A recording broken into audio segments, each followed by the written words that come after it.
that you don't give me all the Banchero stock. Like that dude is ready for everything. After averaging 28 points per game in his first two playoff series and inking a monster rookie extension, everyone is expecting Paolo Banchero to take a major step forward in 2026. But what is it about Banchero that gets everyone so excited? Where does he need to improve in order to reach the next level? And what is a realistic ceiling for the soon-to-be 23-year-old? Banchero is a human bulldozer. At 6'10" with a pair of Herculean shoulders, Banchero uses his frame to discard men like they aren't even there. His ability to bull rush the paint like it's nobody's business makes him one of the very best at acquiring the game's most valuable shot, free throws. But unlike someone like Shaquille O'Neal, who relied heavily on others to get him the ball inside, Banchero has the skill to start his attack from the perimeter before barreling into the paint. Look at this possession right here where Banchero is the one bringing up the ball. He receives a screen from Cole Anthony at half court, and since the Warriors want nothing to do with Stephen Curry guarding this real-life Adonis, they are forced to hedge and recover, which creates a runway for Banchero to launch his assault on the rim. Banchero's blend of size and ball handling makes him the kind of player that defenses fixate on. This means that opponents regularly send secondary defenders at Banchero in an attempt to slow him down, leading to high percentage open shots for his teammates. Banchero is also a pretty good passer.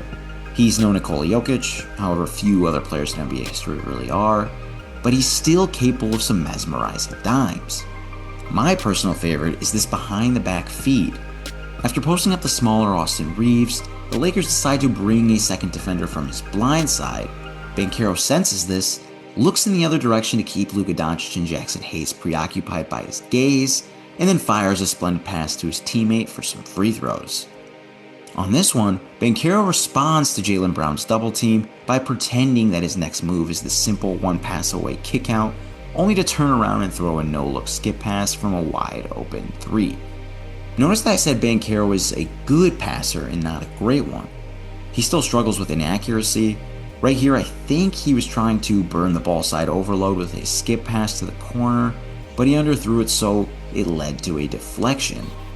There are also times where he could be a bit too audacious, but I personally appreciate his ability to see these reads and his daringness to try them, and historically you'd much rather have a risk taker than a helicopter parent when it comes to your high usage guys.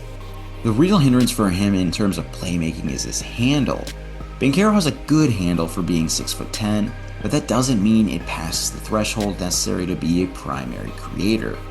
On the season, Banchero was in the 12th percentile in percentage of turnovers coming from ball handling per Thinking Basketball database, and this hurts him as a passer and decision maker because his brain is exerting too much energy on keeping possession of the basketball, which means it can't focus on surveying the floor for cracks in the defense.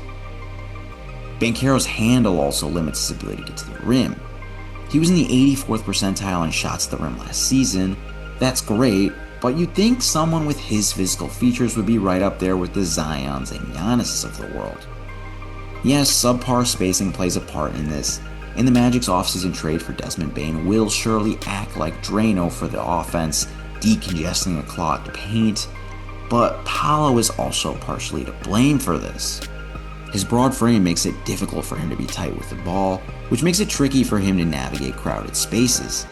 On this possession, Banchero does a great job of getting Jason Tatum on his back, but after a well-timed Kristaps Porzingis swipe, he gets sped up, leading to a rushed pickup and an off-balance finish.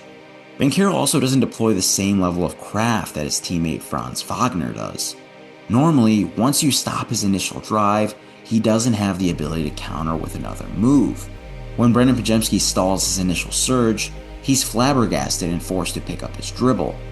This is the reason why Wagner, despite touting a less impressive physical profile, consistently boasts higher rim rates in the same suboptimal environment.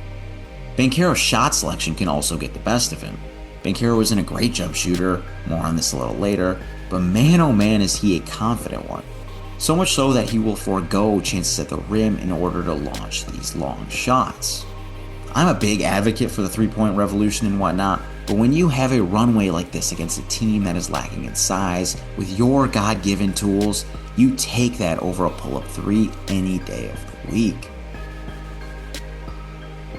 Banchero's defensive tape is far less tantalizing.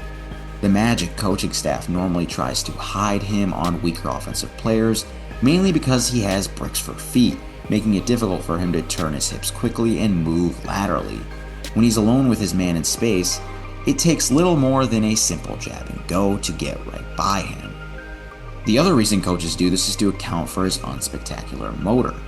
His film is littered with telltale signs of fatigue, including, but not limited to, grabbing his shorts like he's at an LA Fitness in the middle of a playoff game, leisurely jogging back in transition, and completely disregarding the concept of boxing out. It isn't atypical for star offensive players to try and conserve energy on the defensive side of the ball, but most of them make up for it by making home run plays via steals and blocks. Unfortunately, this isn't yet an element of Banchero's game. Paolo is more of a power puncher than a high flyer, and as a result, he hardly ever chooses to go vertical, opting to sit back idly instead of trying to break up a lob. And when he does choose to make that help side rotation, he usually chooses to remain ground bound on the contest. As for steals, he can make some possession-ending plays, like this Michael Jordan sneak attack on Luka Doncic, but for the most part, his steal rates tell us that this isn't really a part of his arsenal either. For all his shortcomings on that end of the court, Paolo clearly understands how to be part of a team concept. Here, he immediately scram switches with his teammate off ball once he sees that he's dealing with a mismatch. And in this clip, we can see him peel switch over to a rolling Draymond Green to save a layup, despite that not being his rotation. Still, for all his astute observations, he has plenty of lapses in judgment. This clip of Jakob Poeltl cutting right in front of him for an offensive rebound while he's daydreaming on the weak side stands out in particular. And over here, he's so entrenched on the decoy action on the weak side that he forgets about the Gator pass despite living in the state where it was popularized. Overall though, Banchero's size, strength, and understanding of defensive schemes is enough where the Magic can still be one of the very best units in the league with him playing high minutes. But to me, it's hard to say that he's not at least a slight negative on that end of the floor. The bottom line is that despite all his talent, Banchero still has a lot of fat in his game. In basketball, fat usually turns into inefficiency, and as legendary coach Mike D'Antoni always says, it is hard to win with an inefficient star. Remember earlier when we highlighted his rare ability to get to the free throw line? Last season, Banchero averaged over 12 free throw attempts per 100 possessions, a feat that has only been achieved 44 times since 2015, which is right around the start of the pace and space era. But despite attempting a high volume of the most efficient shot in basketball, Banchero has the third lowest true shooting percentage of any player in that group, only ahead of 2016 DeMar DeRozan and 2016 DeMarcus Cousins. Look at that blue dot on the graph. That right there is Banchero. Not great. Again, some of this is the byproduct of playing on one of the most offensively depraved teams we've seen in quite some time. Bane will make this better, and so will the return of Jalen Suggs. But Banchero's lack of a strong handle, reactive footwork, and a trusty jumper, coupled with questionable shot selection, are the variables that are more to blame here. How am I so sure of this? The thing that I keep coming back to is that Wagner is having success in this same ecosystem. Over the last 2 years, Paolo and France have played nearly identical minutes without the other star on the floor. In that time, the Magic had a net rating of a minus 5.2 when Banchero's on the floor without Franz, and a plus 10.1 when Franz is out there without Paolo. Some of this could be noise or a result of Franz playing against more bench lineups when he's without Paolo, but it's hard to objectively say that Franz hasn't been the better player between the two over the last 2 years. So what about those 28 points per game he's been averaging in the playoffs? Shouldn't that make him a superstar in the making? Because of Orlando's anemic offense and the limitations in Paolo's game that we outlined earlier, Banchero is often forced to settle for contested three-point jumpers, to which he's responded by hitting an impressive 41.8% of his 67 attempts. Some people may hear this and label it as evidence of his ability to rise to the occasion when the lights are brightest. If true, that would be pretty damn cool, but I'm going to bet that we have a case of shooting variance. 3-point shooting is a volatile stat that can look pretty wonky in small samples. A great shooter can get incredibly cold and shoot 20% over a brief period, just like a poor shooter can become scorching hot and shoot 60% over a playoff series. In his regular season career, Banchero has hit just 32% of his 908 attempts. History tells us that this is more in line with the kind of shooter he is than what we've seen in his 12 playoff game sample. So unless his shot diet changes soon, expect those postseason numbers to come down at some point. Unless he can seriously level up his ball handling, shooting, and decision making, I have a hard time viewing Banchero as a future top 10 player and clear-cut best player on a championship team. To me, Banchero is better suited as a second option on offense, where he can dedicate more time to attacking closeouts off the catch, blitzing teams with transition forays, and punctuating pick and rolls with thunderous James.